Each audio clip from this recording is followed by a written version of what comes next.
Hey everyone, and welcome to this first extra time in the new year, a little annex to this week's main session in which we've been exploring what it means for Jesus to be the true vine with us as his branches. Plenty of fruity stuff to get our teeth into this week, but as we begin our cocktail of questions, an opener to whet our appetite. Grapevines famously help produce all sorts of fine wines and fruit-based drinks, but if you had to choose, what are the top 3 beverages which tickle your taste buds?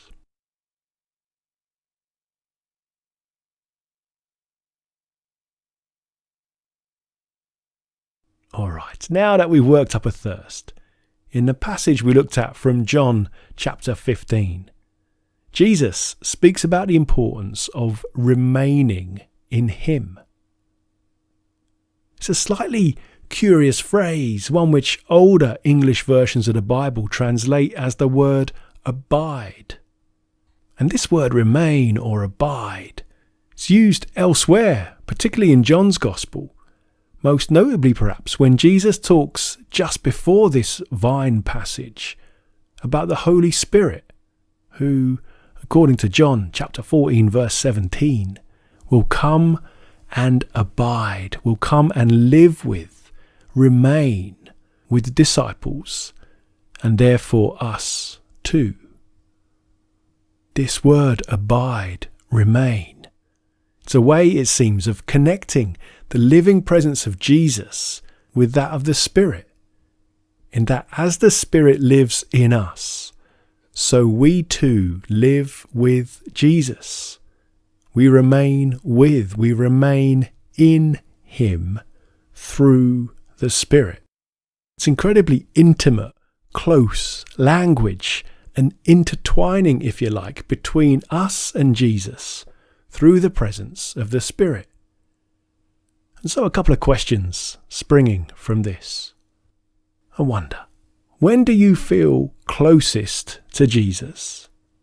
And how have these feelings changed or developed over the past year? And then, to what extent is feeling close to Jesus important to your faith? Or are there other ways of connecting with Jesus that you find to be equally or more meaningful?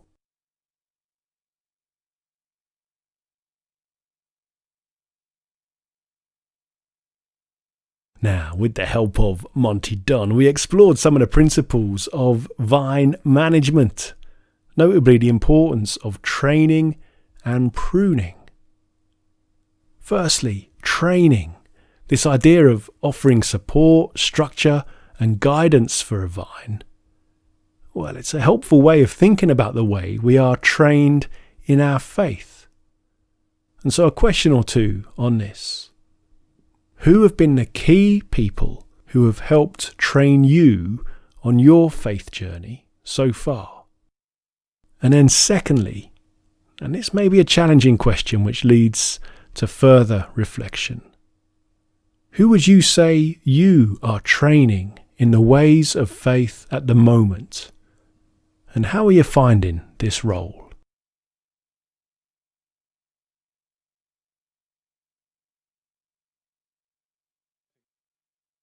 Now, alongside training, Monty Dunn picked up on the importance of pruning in order to maximise the quality of fruit produced. And pruning is a key aspect of what Jesus says God the Father does in our lives in order to produce good, long-lasting fruit from them. And so with what we explored in the session in mind, a final few questions to consider both now, but also maybe to consider further over the coming days, even across this coming year. Have a think about these final questions. What aspects of your life has God been pruning over recent months? How do you think your future fruitfulness might be aided by this pruning? And then finally, What aspects of church or community life do you think God has been pruning recently? And how might this affect the future shape of our common life together?